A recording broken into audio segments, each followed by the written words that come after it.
Little Red Riding Hood. Once upon a time there was a sweet and cheerful little girl.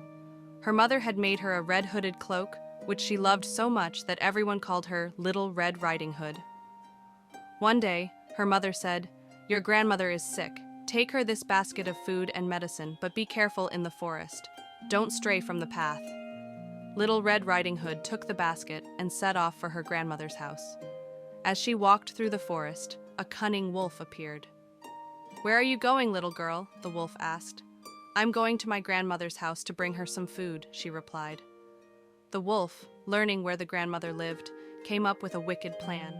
It quickly ran ahead to the grandmother's house. When the wolf arrived, it knocked on the door. Thinking it was Little Red Riding Hood, the grandmother let it in.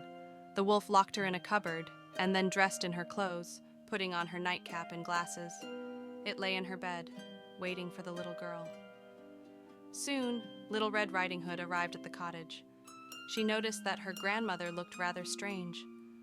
"Grandmother, what big ears you have! All the better to hear you with, my dear.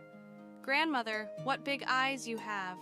All the better to see you with, my dear. Grandmother, what big teeth you have! All the better to eat you with," the wolf growled and sprang toward her. Just then, a hunter passing by heard the commotion. He rushed into the cottage, saw the wolf, and acted quickly. He rescued the grandmother from the cupboard and scared the wolf away.